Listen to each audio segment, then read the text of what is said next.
बुद्ध से बड़ा आस्तिक इस विश्व में खोजना मुश्किल है। इसका अर्थ समझने के पहले हम आस्तिक शब्द का अर्थ समझ लेते हैं। हमने ये समझ लिया है कि जो व्यक्ति ईश्वर को मानता है वो आस्तिक है और जो व्यक्ति ईश्वर में विश्वास नहीं रखता वो नास्तिक है। लेकिन ये सच नहीं। अगर कोई ईश्वर में विश्वास नहीं रखता और कोई व्यक्ति ईश्वर में विश्वास रखता है, दोनों के दोनों झूठे हैं। सच्चा आस्तिक यह होता है जो किसी भी चीज़ में माने नहीं, जो किसी भी चीज़ पर विश्वास न कर ले, जो खुद प्रयत्न करे, उसे ढूंढे और खुद पाले कि वह चीज़ का अस्तित्व है या नहीं। वही सच्चा आस्तिक है और वही सच्चा नास्तिक भी है जो ढूंढे और खुद जान ले। जैसे कि हम जब भी ईश्वर या आत्मा की बात करते हैं, हमने देखा है कि हम कहते हैं मैं मानता हूँ कि ईश्वर नहीं है, या मैं जानता हूँ कि ईश्वर है, या मुझे विश्वास है ईश्वर पे। जबकि तुमने कभी किसी व्यक्ति को ऐसा कहते हुए सुना नहीं होगा कि मैं मानता हूँ या मुझे विश्वास है कि सूर्य है।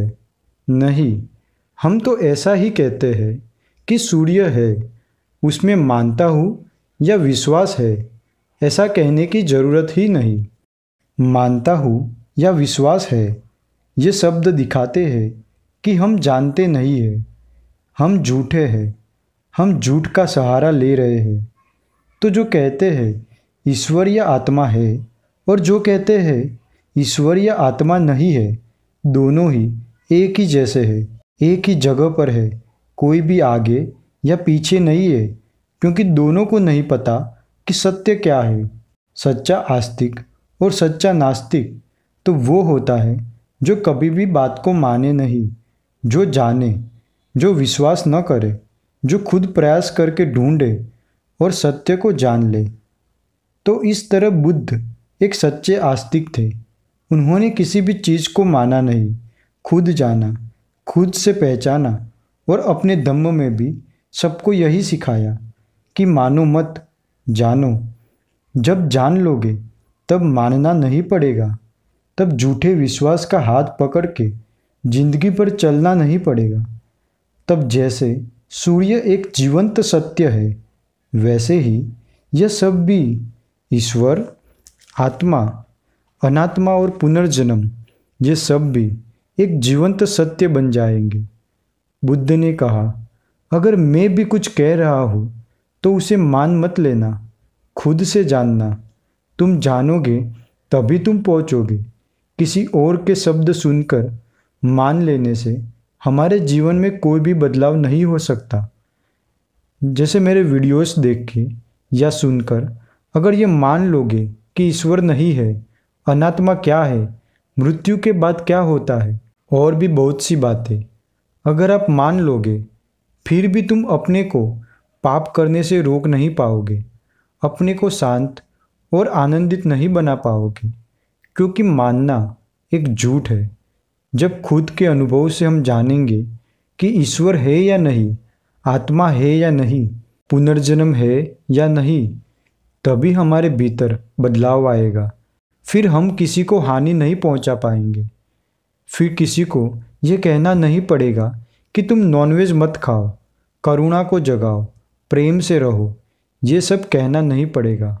तुम खुद ही नॉनवेज बंद कर दोगे, प्रेम और करुणा आ ही जाएगी। फिर हम किसी को दुख नहीं दे पाएंगे, ना ही कोई हमें दुख दे सकेगा। लेकिन अभी तो सब सुनी सुनाई बातें हैं, उसका कोई मूल्य नहीं। स्व अनुभव के बिना कोई भी मूल्य नहीं है। बुद्ध कहते हैं, आप चाहे कितनी भी किताबें पढ़ ले, कितनी भी अच्छी बातें सुन ले, लेकिन उसका कोई फ़ायदा नहीं है जब तक कि आप उन बातों को अपने जीवन में नहीं अपनाते। अंत में किसी भी चीज़ को मानो भी मत, किसी भी चीज़ का इनकार भी मत करो। जब तक नहीं पता है तब तक यही भाव रखो कि मुझे पता नहीं है, क्योंकि मुझे नहीं पता है वहीं से जानने की यात्रा शुरू होती है। मानने वाला और नहीं मानने वाला दोनों ही चूक जाते हैं। लेकिन जिसे यह पता है कि उसे नहीं पता है, जो ये एक्सेप्ट करता है कि मैं अज्ञानी हूँ, उसने जानने की तरफ अपना पहला कदम रख दिया है। नमो बुद्धाय my friends, thank you so much for watching. This is Buddha, the way of living.